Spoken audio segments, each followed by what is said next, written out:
Hello guys, welcome to let us YouTube channel. Day മസൂ എന്ന് പറഞ്ഞ രണ്ടാമത്തെ പാർട്ടിൻ്റെ വീഡിയോ ആണ്. ഞാൻ വീഡിയോ അല്ല, ഞാൻ കുറേ ഫോട്ടോസ് എടുത്ത് ബേഡ്സിൻ്റെ പലതരം വെറൈറ്റീസ് ഇതുവരെ കണ്ടിട്ടില്ലാത്ത കുറേ ബേഡ്സിൻ്റെ ഫോട്ടോസാണ്. ബേഡ്സ് മാത്രമല്ല, ആനിമൽസിൻ്റെ ഫോട്ടോസാണ് എടുത്തിരിക്കുന്നത്. ക്ലാരിറ്റി ഇല്ല, പക്ഷേ മാക്സിമം എനിക്ക് പറ്റുന്ന അത്രയും ലയണിൻ്റെയും നാഗലിംഗ മരത്തിൻ്റെയും ഒക്കെയും ഓരോ ബേഡ്സിൻ്റെ എടുക്കാൻ പറ്റി. ഇതാണ് ഹിപ്പോപ്പൊട്ടമസും റൈനോസറസിൻ്റെ നടുക്കുള്ള ഒരു ഇതുണ്ടായിരുന്നു, കൊമ്പ്. അത് മുറിച്ചിട്ടിട്ടുണ്ട്. ഏകദേശം ഡൈനോസറിൻ്റെ ഫീച്ചേഴ്സ് പോലെയാണ്. ഇതാണ്ട് വെള്ളത്തിൻ്റെ അടിയിൽ ഇതാണ് ലവ് ബേർഡ്സ് പോലെ ഇരിക്കുന്ന ഹിപ്പോപ്പൊട്ടാമസ്.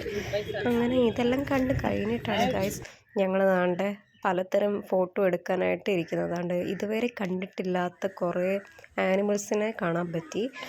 എൻ്റെ അടുത്ത് പിന്നെ വേറൊരു കാര്യം ഇതാണ് ഓസ്ട്രിച്ചിൻ്റെ പോലെ ഇരിക്കുന്ന ടൈപ്പുള്ള ബേർഡ് തന്നെയാണ്.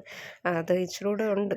അപ്പോൾ എൻ്റെ അടുത്ത് പറഞ്ഞതെന്ന് വെച്ചാൽ, വർഷം പോകുന്തോറും കുറേ ആനിമൽസൊക്കെ കുറഞ്ഞു വരുന്നുണ്ടായിരുന്നു. നേരത്തെ ജിറാഫും ആനയൊക്കെ പലതരം ഉണ്ടായിരുന്നു, സീബ്ര, പക്ഷെ ഒന്നുമില്ല ഇപ്പം. ഇതാണ് ഡിയർ. സോ വെറും 30 രൂപയ്ക്കുള്ള ഉള്ളിൽ ട്രിവാൻഡ്രത്ത് കാണാൻ പറ്റിയിരുന്നു ദിവാലിയുടെ സമയത്ത്. ഇതാണ് ടൈഗർ, ബംഗാൾ ടൈഗർ, വെള്ള കളറാണ്. അത് ഇങ്ങോട്ട് പോകുന്നു അങ്ങോട്ട് പോകുന്നു. അതിൻ്റെ വീഡിയോ ഞാൻ എടുത്തിട്ടുണ്ട്. അതിന് ഭയങ്കര ദേഷ്യം വന്ന പോലെയാണ്. ഇങ്ങനെ നടക്കുന്നു അങ്ങനെ നടക്കുന്ന പോലെ എടുക്കാൻ പറ്റി. ഇത് നാടൻ പുലിയൊന്നും അല്ല, പക്ഷെ എടുത്തു. സോ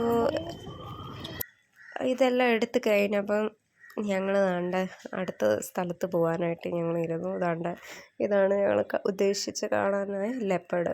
2 ലെപ്പേഡ് കാണാൻ പറ്റി. അത് കഴിഞ്ഞിട്ടാണ് മെയിനായിട്ടുള്ളൊരു ഓസ്ട്രിച്ചിനെ കാണാൻ പറ്റി. ലെഫ്റ്റ് സൈഡിൽ നിന്ന് എടുത്തു, റൈറ്റ് സൈഡ് ഒരുമിച്ച് നോക്കുന്നതിൻ്റെ ഫോട്ടോ ഒന്നും എനിക്ക് എടുക്കാൻ പറ്റില്ല. ഇതാ ലെഫ്റ്റ് സൈഡിൽ നിന്ന് എടുത്തു, ഇത് പിന്നെ റൈറ്റ് സൈഡിൽ നിന്ന് എടുത്ത് ഒരു ഓസ്ട്രിച്ചിൻ്റെ.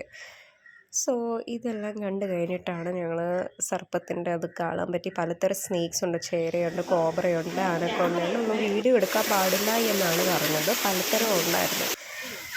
അതെല്ലാം കണ്ട് കഴിഞ്ഞ് ഇവിടെ ഇരുന്നു. ഭയങ്കര ടയർഡായി കഴിഞ്ഞിട്ട് ടൂലിപ്സൊക്കെ കാണാൻ പറ്റി. ഞാൻ ഉദ്ദേശിച്ച ഒരു ബേർഡിനെ കാണാൻ പറ്റിയില്ല, പീക്കോക്കിന്.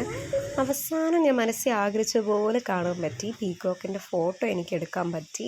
ഫോട്ടോ എടുത്ത് കഴിഞ്ഞിട്ട് ഗൈസ് ഞാൻ ഉദ്ദേശിച്ച അത് ഫെദേഴ്സ് എല്ലാം ഇങ്ങനെ കാണിക്കുന്നു. പക്ഷെ അതിൻ്റെ അധികം ഫെദേഴ്സൊന്നുമില്ല. പിന്നെ ഇതിന് ഇച്ചിരി ഫെദേഴ്സ് കൂടുതലാണ്. പക്ഷെ എനിക്ക് ഇഷ്ടപ്പെട്ടു. അതിൻ്റെ കളർ കണ്ടോ, ഒരു പീക്കോക്ക് കളർ.